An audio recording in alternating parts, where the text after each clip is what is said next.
Some members of the Southern and Middle Belt Forum, led by Chief Edwin Clark, were on Monday in Abuja stopped from traveling to Makurdi, the capital of Benue State, to attend the Middle Belt Summit on restructuring.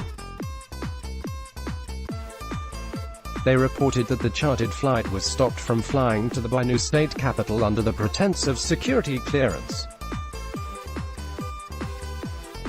Spokesperson for the group, who is also the President General of Awanas Ndigbo, Chief John Nwodo, said the elders spent about 5 hours at the Nnamdi Azikiwe International Airport, Abuja, trying to obtain a clearance to make the journey but were refused by the commandant at the Makurdi airport, whose name was given as Lieutenant Commander Adu. He regretted that the clearance was not given, accusing the Buhari-led government of running a military system.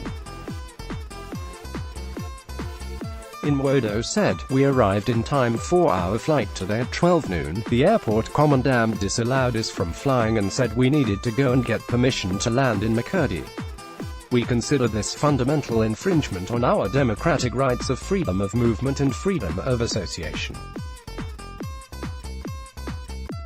There is nothing in our law precluding us from moving to wherever we like, from holding an opinion insofar as we do not breach any law in Nigeria. What has happened to us today expresses a lot of doom for fundamental human rights in our country, for the free exchange of ideas as unavoidable instruments of achieving growth and development of our polity. We deprecate the treatment that we were given today, which prevented us from physically joining our brethren in the Middle Belt in a common view which we all hold, a very patriotic view, which we think will be the only way to guarantee the future of our country." Nwodo, who spoke in the company of other members of the group at the Abuja residence of Clark, said that all they wanted was to show solidarity with the Middle Belt people who he said had supported the forum.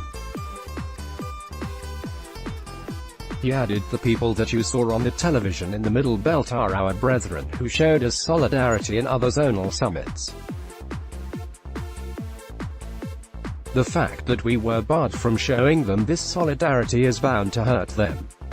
Through this press conference we want to express our solidarity with them.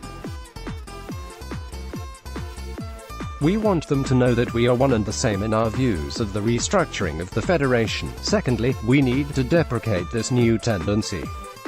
Not too long ago, the President signed into law an executive order, which gives him the right to seize people's assets. This is almost like a military government. And we think that this is an intrusion into the principles of separation of powers in our country. It is the responsibilities of the legislature to make law, of the executive to implement the law and the judiciary to interpret the law. I do not think that Section 5 of the Constitution gives the President such executive authority to make laws.